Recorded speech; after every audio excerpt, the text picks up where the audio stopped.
Hello students, चलिए आज सुबह सुबह के उस मैजिक को समझते हैं जो रोज होता है पर हम शायद नोटिस नहीं करते। ये जादू है ऊषा का, यानी भोर का, और इसे शब्दों में कैद किया है एक कमाल के कवि ने। तो रेडी हैं इस खूबसूरत कविता को डिकोड करने के लिए?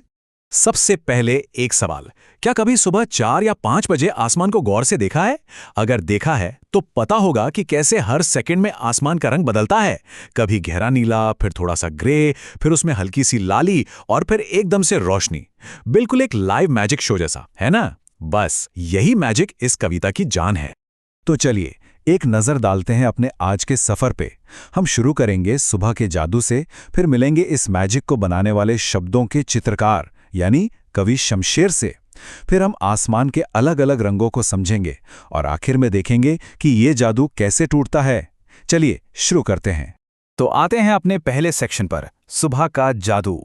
इस पार्ट में हम देखेंगे कि सूरज निकलने से जस्ट पहले के आसमान को कवि ने कितने जादुई अंदाज से डिस्क्राइब किया है। कविता की शुरुआत ही इन शब्दों से होती है। कवि कहते हैं कि सुबह का आसमान एकदम नीले शंख जैसा था। जरा सोचिए, मंदिर में बजने वाला शंख कितना पवित्र, साफ और गहरे नीले रंग का होता है ना?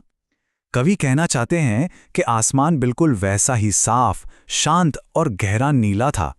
अब सवाल ये उठता है कि इतनी खूबसूरत वर्ड पेंटिंग आखिर की किसने है? तो चलिए मिलते हैं इसके आर्टिस्ट से, शमशेर बहादुर सिंह जी से।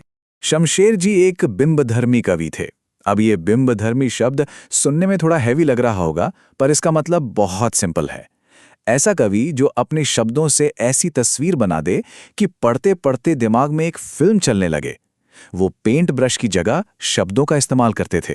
तो ये पॉइंट नोट कर लीजिए, शमशेर बहादुर सिंह को शब्दों का चित्रकार भी कहा जाता है। इनकी एक खास बात ये भी थी कि इनकी कविताओं में हिंदी और उर्दू का एक खूबसूरत सा मिक्सचर मिलता है। चलिए अब आगे बढ़ते हैं और देखते हैं इनके शब्दों का कमाल। तो नीले शंख जैसे आसमान के बाद क्या होता है? जैसे ही सुबह थोड़ी और आगे बढ़ती है, आसमान का रंग बदलना शुरू होता है। देखते हैं कवि ने इसके लिए क्या इमेज यूज की है। अब देखिए, यहां एक बहुत ही इंटरेस्टिंग, एकदम देसी इमेज आती है। कवि कहते हैं कि सुबह का आसमान अब ऐसा लग रहा है जैसे राख से लीपा हुआ चौका। चौका का मतलब है गांव में किचन का फर्श। सोचिए, किसी ने अभी अभी राख से फर्श को लीपा है।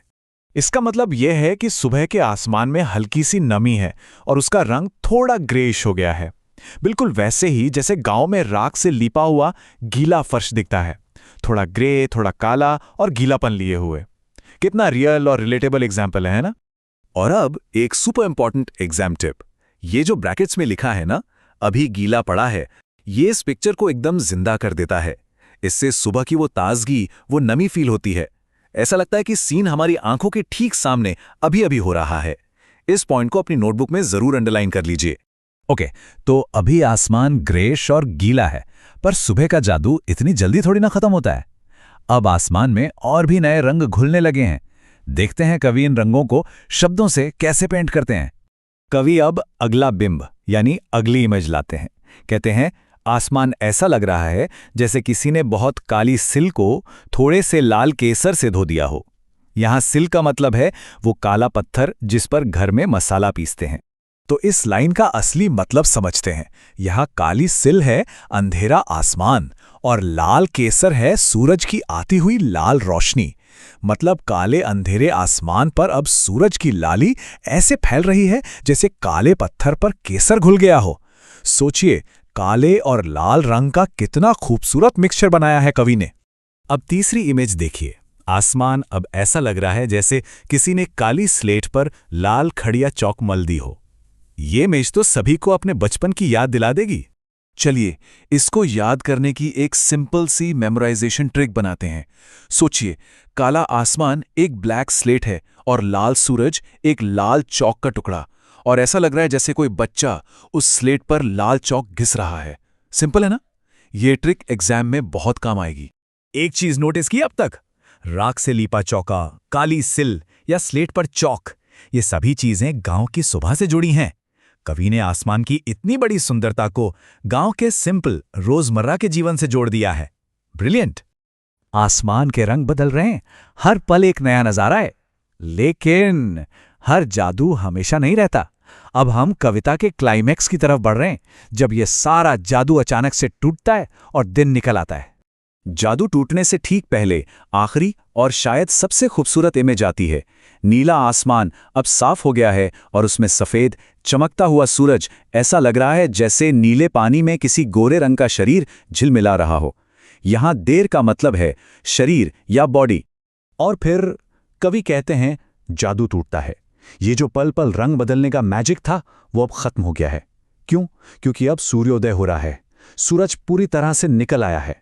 तो जादू टूटता है का मतलब क्या है? इसका मतलब है कि अब तक जो आसमान में तेजी से बदलाव हो रहे थे वो अब रुक गए हैं। आसमान में अब एक स्टेबल ब्राइट लाइट है। वो पल पल बदलता कैनवस अब दिन की रियलिटी में बदल गया है। सुबह का जादू खत्म और दिन शुरू। तो इस पूरी कविता को समझने के बाद ये सवाल सोचना लाजमी है, आखिर कवि ने सुबह के इस समय को जादू ही क्यों कहा? और क्या सच में हर दिन का सनराइज एक नया जादू, एक नई होप लेकर आता है? इस पर जरूर सोचिए।